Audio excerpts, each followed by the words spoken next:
ಎಲ್ರಿಗೂ ನಮಸ್ಕಾರ. AYUSH wellness channel ಅರ್ಪಿಸುವ ಆಹಾರವೇ ಔಷಧ ಕಾರ್ಯಕ್ರಮಕ್ಕೆ ಆತ್ಮೀಯ ಸ್ವಾಗತ.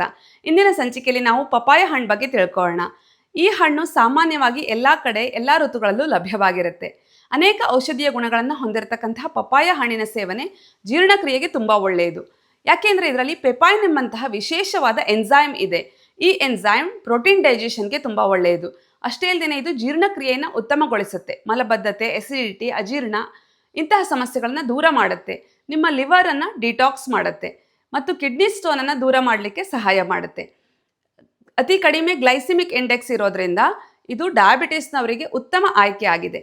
ಡಯಾಬಿಟಿಸ್ ಇರುವವರು ಒಂದು ಆಹಾರದ ಬದಲು, ಅನ್ನ ತಿನ್ನುವುದರ ಬದಲು, ಚಪಾತಿ ತಿನ್ನುವುದರ ಬದಲು ರಾತ್ರಿ ಕೇವಲ ಒಂದು ಪಪಾಯ ಹಣ್ಣನ್ನು 1 ಪ್ಲೇಟ್ನಷ್ಟು ತಿನ್ನೋದ್ರಿಂದ ನಿಮ್ಮ ಶುಗರ್ ಲೆವೆಲನ್ನು ಕಂಟ್ರೋಲಲ್ಲಿ ಇಟ್ಕೊಳ್ಬಹುದು ಹಾಗೂ ಹೊಟ್ಟೆಯನ್ನು ಕೂಡ ದೀರ್ಘಕಾಲದವರೆಗೆ ತುಂಬಿಸಲಿಕ್ಕೆ ಇದು ಸಹಾಯ ಮಾಡುತ್ತೆ. ಯಾಕೆಂದರೆ ಇದರಲ್ಲಿ ಅತಿ ಹೆಚ್ಚು ನಾರಿನಾಂಶ ಇದೆ.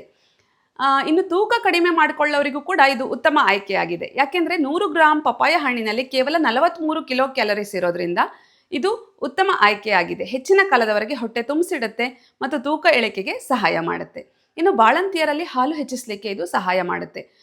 ಅಷ್ಟೇ ಅಲ್ಲದೆ ಈ ಒಂದು ಹಣ್ಣಿನ ವಿಶೇಷತೆ ಏನಂದರೆ ಇದರಲ್ಲಿ ವಿಟಮಿನ್ ಎ, ಬೀಟಾ ಕೆರೋಟಿನ್ಸ್, ಫ್ಲೇವನಾಯ್ಡ್ಸ್ ಇವುಗಳೆಲ್ಲ ಇರೋದ್ರಿಂದ ಇದು ಚರ್ಮದ ಕಾಂತಿಯನ್ನು ಹೆಚ್ಚಿಸುತ್ತೆ ಮತ್ತು ಕೂದಲಿನ ಆರೋಗ್ಯ, ಕಣ್ಣಿನ ಆರೋಗ್ಯಕ್ಕೆ ಕೂಡ ತುಂಬ ಒಳ್ಳೆಯದಾಗಿದೆ.